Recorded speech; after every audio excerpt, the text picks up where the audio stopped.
Okay, time to do the Mystery Tackle Box Pro for November. Bass Box. I don't have too many more of these left. I've almost done a year's worth. Can't believe it's gone that quick already. Oh, here's the What's Inside card. Lots of good looking stuff here. Here's an unusual one. I'll do the soft plastic ones first, and then I'll do the hard baits. And we'll work it like that. These are Buddha baits. You got Buddha in the boat there fishing. It says strive for a higher sense of fishability. Fish enlightened. These are ribbon tail worms, big worms by the look of it. Woo! Oh yeah. Big old green pumpkin worm there. Look at that. It's got a little black flag. And that is very, very, very strong smell of garlic. As soon as I opened that bag, I could smell the garlic. It's got a flat, kind of a flat bottom on it, and then it's got a ribbed body. But these are good. These are good all-around baits. You can Texas rig that. You can Carolina rig it. Fish it on a jig head. It's a good color too. Green pumpkin is a good color for here. That's gonna work pretty well. These baits very, very versatile. Big bite. These are flukes. They're like a Zoom Super Fluke. Let's see what it says here. Jerk minnow, big bite baits. This is just like a Zoom Super Fluke. These are freaking. There it is. It's like a blueback herring color or a shad color. It's got the slit in the belly.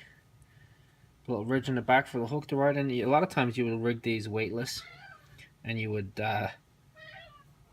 use it on like a bait caster or a spinning rod, and you can use it as a little soft plastic jerk bait. So you twitch the rod real hard, and it would jerk from side to side, darting around. You can actually make a tandem rig for these too, where you can put two of them together. And then when you fish it, you leave one leader longer than the other, and they will zigzag each other. It looks like fleeing bait fish. It's real good color. You can see it's kind of iridescent if I turn it in the light. It's translucent, but it's also reflective. It reflects the color. These can be good too for bed fishing. If you flip them into a bed, because they're bright color, they're easy to see, and a lot of times you imitate a bait fish. You've seen on some of my other videos, you imitate a bait fish attacking a bed or stealing eggs from a bed or attacking fry, and that can really aggravate the bass into striking. Big bite. I have a couple other big bite baits. Those are always pretty good. This one here is from NetBait. It's a Pocket Slim, which is a little craw, and sun perch. Now these work really good for smallmouth. These are excellent smallmouth baits because it's a smaller bait, thinner profile. That's a good color too. It's got the little tentacles and stuff on it. You can fish these on a jig, or you can fish them Texas rigged. I like using these for pond fishing and stuff as well. They work really well. Good color on that too. You can see it's different color from side to side. It's a good natural craw color. These also work really well for jig trailers.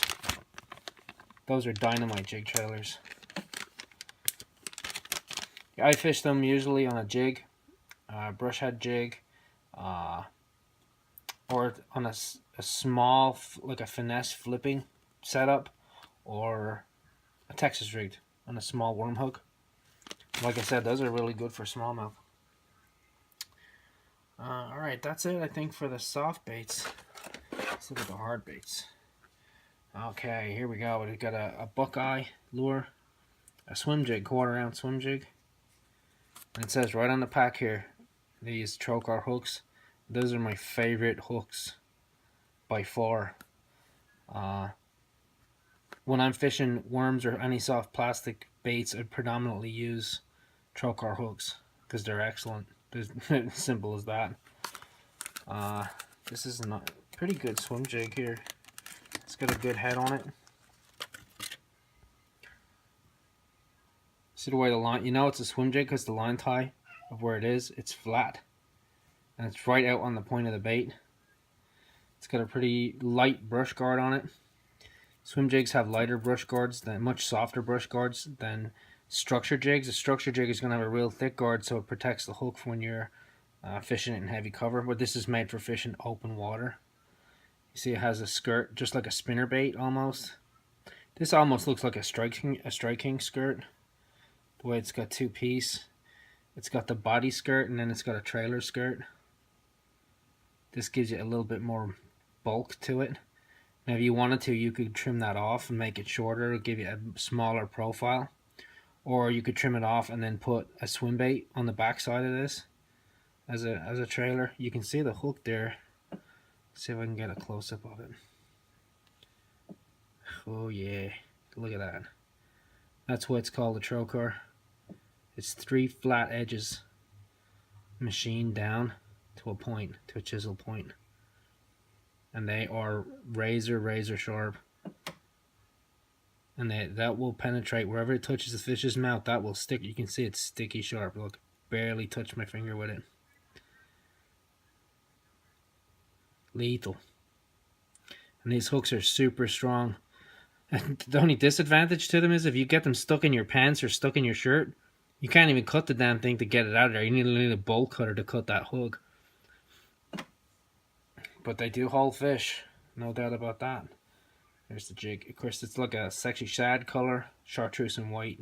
That's a pretty good color for a swim jig. Now here's one I hadn't seen before.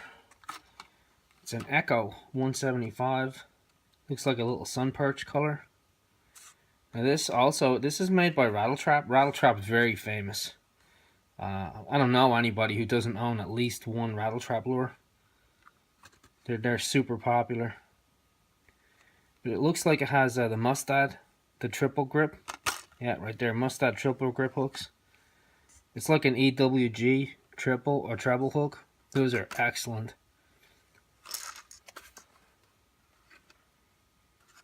Yeah, Bill Lewis Outdoors, a Rattle Trap. Dives 3 to 5 feet. It's a little square bill crankbait. Let's take it out of the box here. Square bills are good for shallow water, working around cover. They work really well. There it is. It's got a funny profile. It's kind of wide across the back, but then it's flat on the sides. You can see it's flat. It's not round.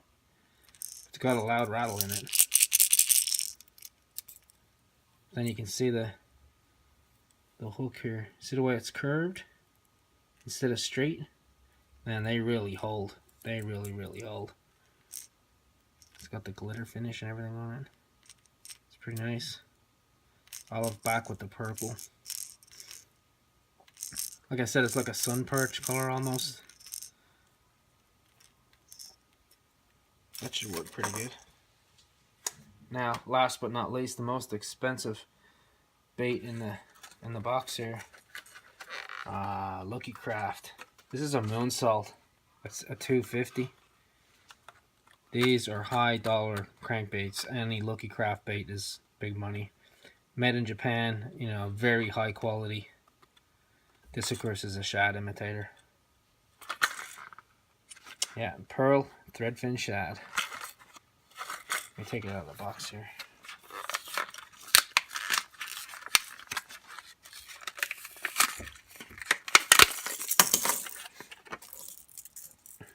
And there it is.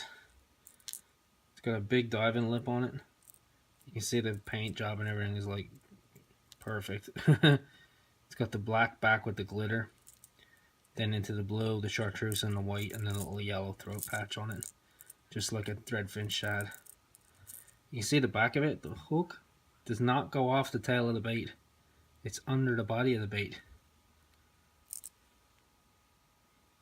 Just like that.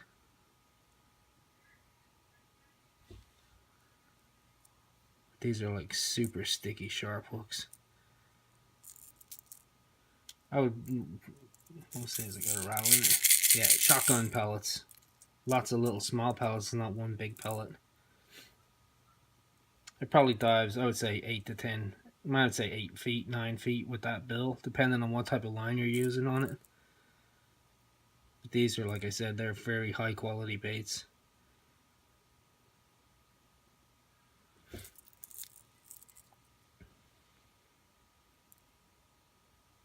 Once again, lots of fun lures to try.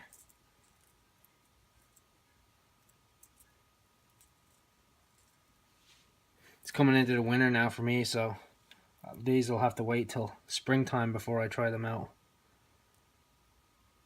No fishing these guys under the ice. But good luck to anybody who's out fishing.